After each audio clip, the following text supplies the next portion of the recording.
Hello and welcome to another edition of The Leading Question. I'm Steve Wigrizer, and with me today is Harvey Price. Harvey is Executive Director of an organization known as Peace Drums, and we're going to learn about Harvey and his organization for the next 30 minutes. But before we do that, as our viewers know, I like to get to know our guests a little bit beyond the immediate subject matter that we're going to be talking about. So if you could share with us a little bit about your background, where did you grow up, your education, and what you do when you're not working for this very worthy organization. Well, I grew up in Philadelphia, around 2nd and Cheltenham. I'm a lifelong Philadelphian. I'm a full-time professional musician and associate professor of music at the University of Delaware. So I've been teaching there since 1979. And what I do in Philadelphia musically is I play extra with the Philadelphia Orchestra, I play jazz vibraphone around town, I play the theater, the opera. So my passions of performing music and teaching music play into Peace Drums. Well, as an amateur drummer, I do want to point out to our viewers that you are quite an accomplished percussionist as well. You didn't mention that directly, but I want everybody to know that. Okay, well. So what is Peace Drums? Well, Peace Drums is a unique interfaith project that actually is centered in Israel, and right now specifically in Haifa, Israel, up in the north. It involves Arab youth and Jewish youth playing in a steel band together.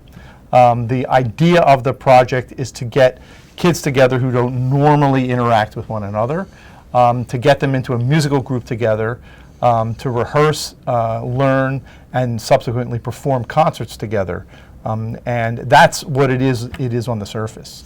Right, well, before we get to the goals and the larger purposes of this organization, I'd like to talk about the origins of Peace Drums. Now, I know you said it is located in Israel, but as I understand it, it had its origins here in the United States. Yeah, the origins, it really was formed in Wilmington, Delaware.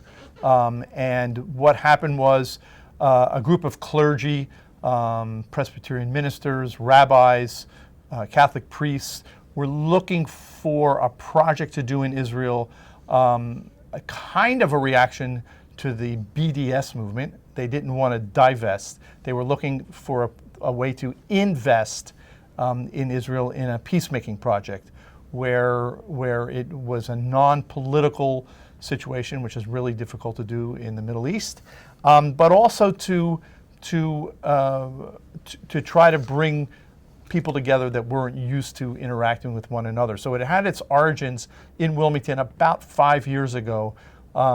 They brought me into the picture because I had been working in Israel over the last 10 years with a steel band. I can talk about that later.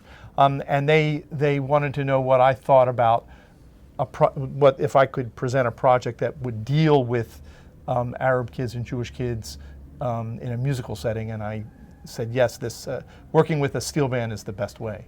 Right, now, why a steel band? Well, the instrument itself was invented only about 70 years ago in Trinidad and Tobago.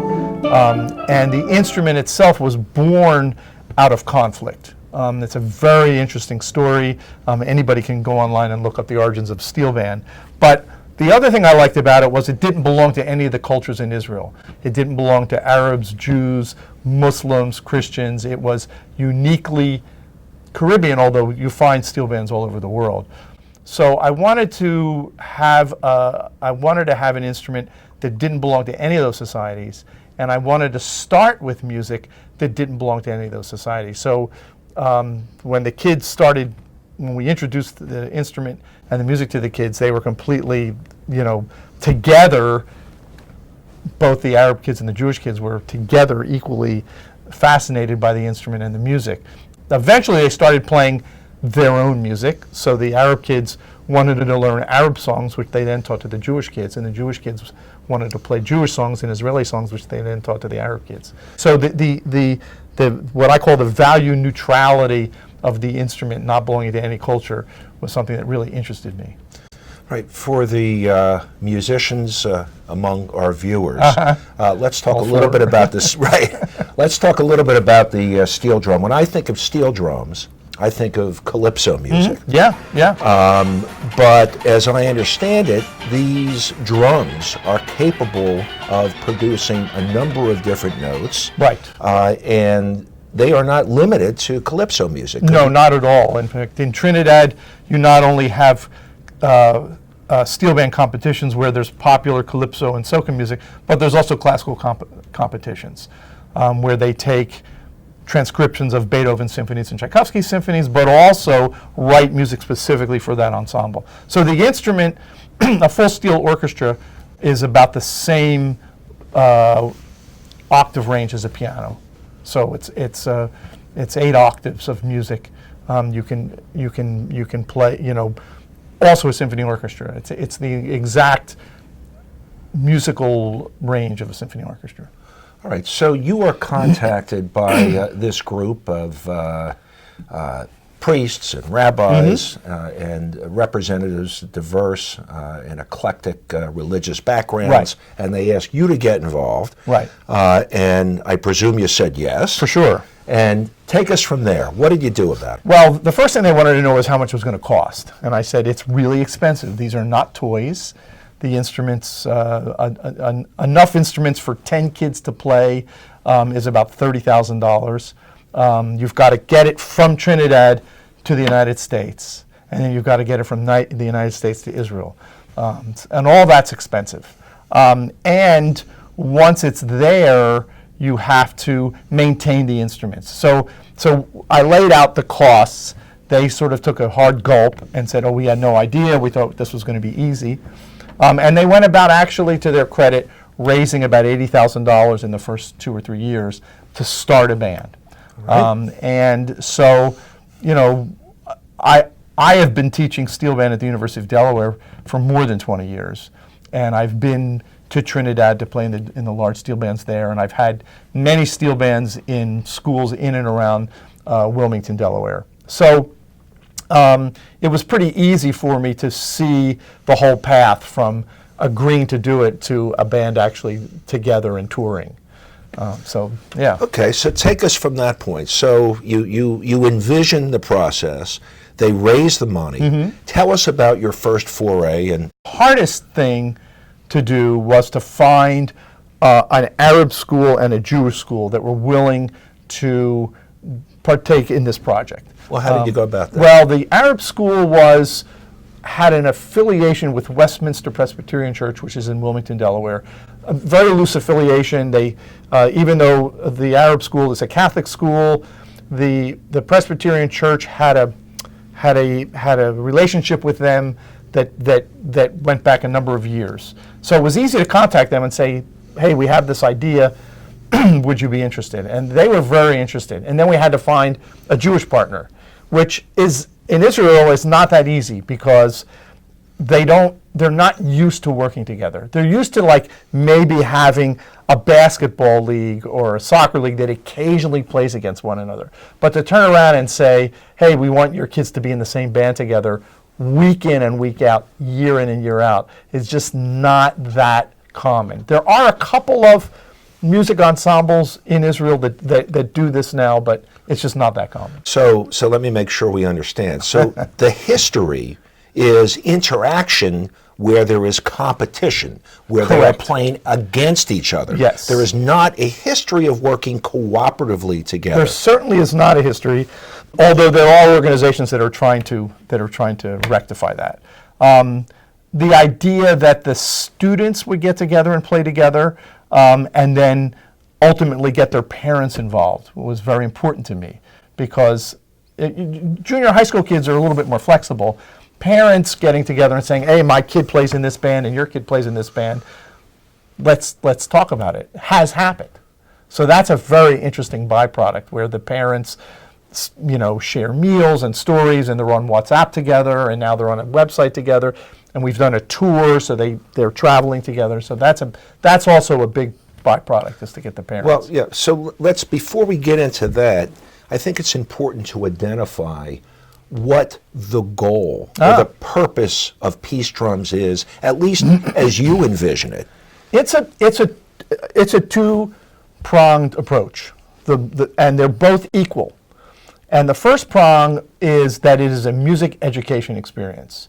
It's not, let's all sit around and learn how to clap together or play a drum circle together. These kids are learning the fundamentals of music: theory, harmony, improvisation, composition, ensemble playing, rhythm, pitch. How do you read?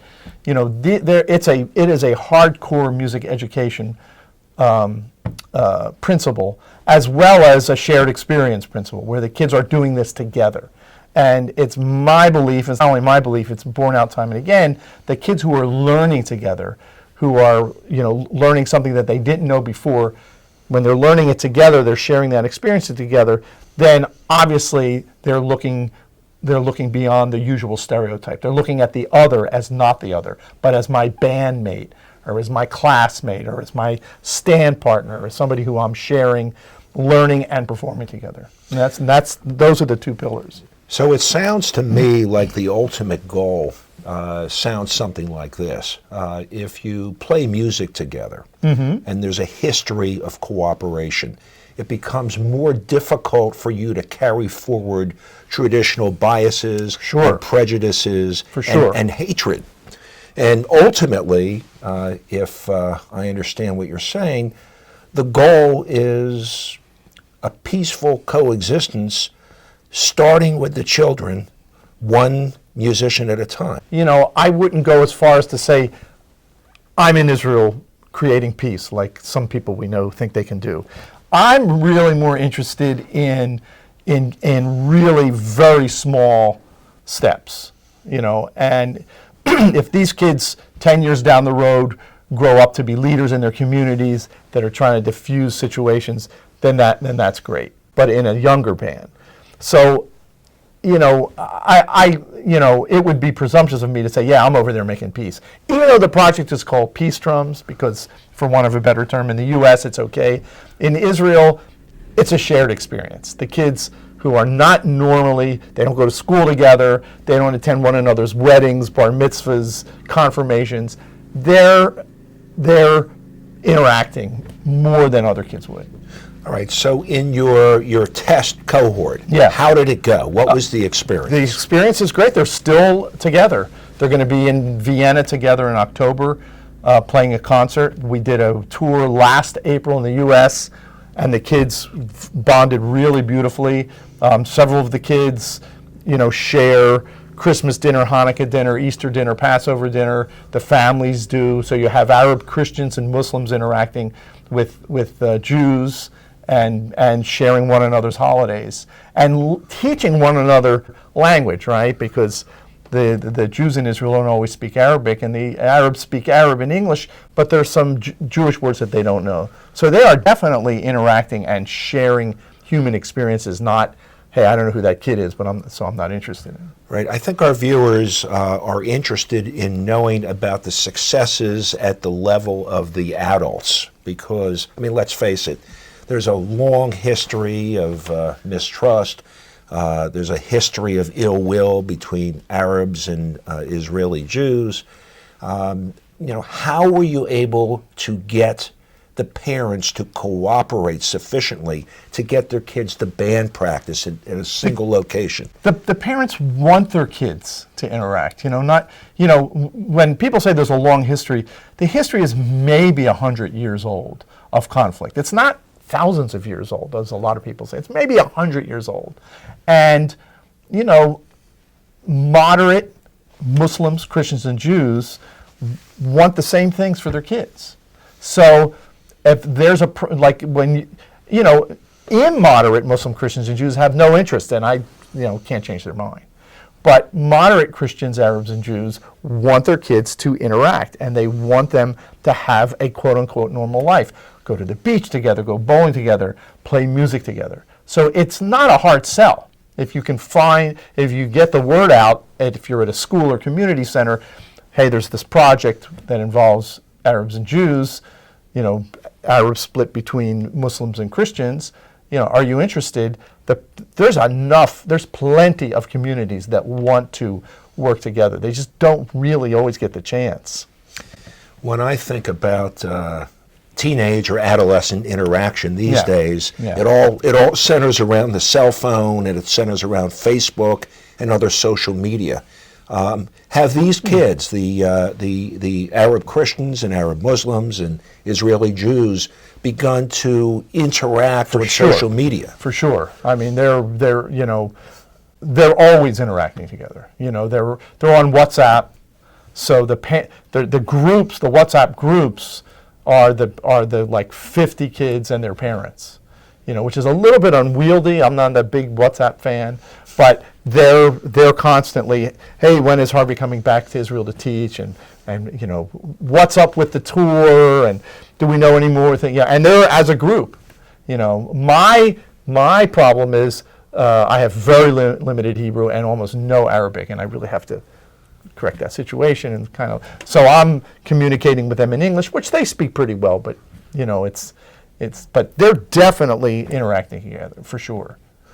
Well, you're busy not only at the University of Delaware, but you are performing professionally at the highest levels all around the Delaware Valley. How much time does this take to make this kind of organization work? The organization right now is I'm the sole unpaid executive director, and it probably takes up, depending on the day, 2 or 3 hours a day of my time. What are your short-term goals for this organization? The short-term goal is to get more bands, more communities. So there's 4 other communities in Israel, that Arab Jewish communities, that want this project, and then there's we're looking at a Quaker school in the West Bank town of Ramallah that is interested in the project, and I'm not quite sure how that's going to work. And there's also an Episcopal school in Jordan, in Amman, Jordan, that is interested. So 3 to 5 years, ideally we would have about 5 bands in Israel, maybe a band in Jordan, maybe a band in the West Bank, where they're really interacting, not on a daily basis, but as often as we can, to get the kids together and play music. And every other year, like last year we did a tour in the U.S., this year we're doing a tour to Europe. Hopefully next year they're back to the U.S., and eventually, ideally, I want to bring them to Trinidad, to where they see the origins of the instrument and see the amazing steel bands that are in Trinidad. Because, like I tell people, the music education end of it is as strong as the shared experience end of it. Okay, spoken by a true music professor, right? That's right. So those are the short-term goals, and you go out a few years. I mean, if you close your eyes and think about this, as I'm sure you do from time to time, what are the long-term goals here? I would say that the organization becomes recognized worldwide, actually, which it already has, because there's an organization in Vienna that wants to start a Peace Drums Vienna model, where they're not working obviously with Arabs and Jews, but they're working with Syrian refugees and local population. So, it would be great if the model in Israel was modeling other places in the world where, like, I'm not interested in going into war zones. That's a little much, but, every community has conflicts. And I really like working with steel drums. People say, well, why don't you do it in the U.S.? Why don't you do it where you live? In the U.S., there's plenty of steel bands, but the steel drums in the U.S. have a very definite identity with the Afro-Caribbean community. So it has an identity, and so it's never going to be a value-neutral instrument in the U.S. If you get kids together and say, hey, I want you to learn steel band, oh, you mean like they do in Trinidad, or they do in the Caribbean. Whereas you go to a place where it's not so well known, then you're really starting from ground zero in terms of a cultural divide, if that makes sense. At this point, it sure does. At this point, there is one band in Israel? 2 bands. 2 bands in Israel, okay. Bands. And in order to have a band, people hear that term, they think of 4 people, 5 people. How many people are we talking about? We're talking about groups of 10, so 10 Arab kids, 10 Jewish kids. Okay. They rehearse separately once a week. I got to interrupt you. Yes. Does that mean 20 steel drums or steel No, bands? it means about 30 instruments, because one person plays a bass can, plays the bass end of things. And The that's lower six- notes? The lower notes. Yes. And that's 6 drums. And one person plays the middle baritone range, and that's 3 drums. And one person plays a soprano range, the top range, and that's 1 drum. So if you have 2 kids playing the bass, playing the lower notes, that's 12 that's 12 separate cans. Okay. They're standing in the middle playing 6. Right. And you're teaching these kids to play all of those Yes. drums from scratch. From scratch. How long does that process take? Not long, which is the miracle of the instrument. Right. When I first started teaching pan in the late 90s, and pan is the vernacular. Right. When I first started teaching pan in the late 90s, I was blown away how easy it was to take total non-musicians and get them playing music and understanding music within a couple of weeks at the most. You know, and once you get a good music teacher, like some of the kids now who have been playing for like 3 years are really good. They can play, they sound amazing, and they are going to be the future teachers. They're going to teach the younger kids. Do you think that this may kindle an interest in music, perhaps as a career in some of these kids? Well, that's a really great question, and I'm kind of hoping it does, and you know, at least it gives them a thought process of like, hey, this may be something that I could do on a professional level. The other thing that's interesting about it is the whole manufacturing and tuning of the instrument, which is still done by hand. And that, like, I would like to bring the kids to Trinidad to show them how it's done there. And they may go, wow, this is a calling, I really want to do this. And that, like, I would like to bring the kids to Trinidad to show them how it's done there. And they may go, wow, this is a calling, I really want to do this. Right now, when the drums need to be tuned, I have to fly a tuner from the US or Trinidad to Israel to tune with all the expenses associated all the with expenses that. associated. Sure. So before we talk about that, though, I've had the opportunity to see and hear what this sounds like, and I'll tell our viewers it is remarkable. If somebody watching this show wants to actually see or hear what this sounds like, do you have that on your website? Yeah, for sure. Okay, For so sure. what is the website again? It's all one word, Peace Drums with an S, peacedrumsproject.org. And it's a very dynamic website. There's tons of video of the kids. There's interviews with the kids. There's tons of pictures. It's a really great site. And right in the beginning, there's a great donate here button, which I really like. Well, we'll get to that in a minute. But what is the one thing with this project that you would say you're the most proud of? I think the relationship that the kids have formed with one another, and the relationship that I formed with the kids. Right. So I'm going over there. I'm an American Jew, but when I go there, they don't view me in those terms. I've been in the homes of these kids, both the Muslims, the Christians, and the Jewish kids. You know, they're extremely welcoming. They you know, all stereotypes are gone. And when I see these kids, and you know, when I first started, they were 12 and 13. Now they're 15 and 16 years old. They're really like my own children, which are my own children in their 30s. But these kids, you know, really love the fact that not only I'm teaching, but there's an organization in the United States that's supporting this project. And the first time that they came to the U.S. and met people that were associated with it, they were blown away. They didn't know how these drums got there. You know, they knew that I came every couple months and would do some teaching, but they were amazed that the support in the United States for shared experience interfaith projects is so strong that it really helped them. And that's, I think, what I'm most proud of. Well, we're going to talk about that for a minute. So let us understand the metrics of doing what you have done. So let's just start with the drum tuner who comes over from Trinidad, who flies to Israel. Right. And so what does it cost for you to do that? Well, a round-trip ticket is about it's about $2,500.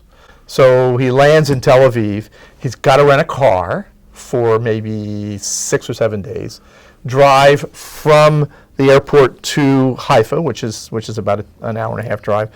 He's got to stay somewhere, usually in a hotel, for 5-6 nights, and he has to go to the various places where the drums are. Each band costs about $1,000 to work on. So the whole process is about $5,000, which every year we have to pay to get this done, because if the drums go out of tune, it's like playing an out of tune piano. No one wants to be around it. So. Right, the music will not be beautiful. The music will not be beautiful. And right, but the tuner is the least of the problems, because if you want to expand this to other locations in Israel or in the West Bank or in Vienna, wherever it may be, you need drums. You need drums. So what does a set of steel drums appropriate for, I think you said a person? 20 pieces, yeah. Yeah. How much is that going to cost? It's about $45,000 to $50,000 total. Order the drums, get them shipped to the U.S., buy cases, put them in cases, take them as luggage on the plane. So it's usually about $4,000 in overage. I have all these cases. Get them to Israel, rent a truck, put them on the truck, pay the driver in the truck, and drive them to the location. So it's about $45,000 for a 20-piece band. As I understand it, Peace Drums is not funded by any government. It's an NGO, non-government, at least at present. We do have a grant into USAID, for the starting in 2018. Don't know if we'll get it. We're a pretty new organization. But right now, it's completely funded by donors, individual donors. Right, and so if any of our viewers are touched, as I am, by what we have heard here today, and they want to make a donation, please tell them how they can go about that. It's very easy. Go to the website, peacedrumsproject.org, and you have to make sure it's Peace Drums with an S, because some people...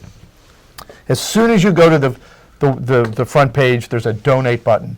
You click on it, and it's easy to donate. It's very easy. It's a credit card. It's like most not-for-profit organizations. You don't have to write a check. It's just a credit. I mean, you can, but it's a very easy process, and most people that view the video say, "Yeah, this is something I believe in." So. And is there the ability on the website to reach out to you? Yeah, definitely. There's a contact. So if people have questions, Absolutely. they want to get involved, perhaps if their church or synagogue has an interest in getting involved, there's a way for them to reach out to you and contact There's a you. contact button there. It goes right to me. Right. As I understand it, we only have a few minutes left, but I do want to ask you about coming events.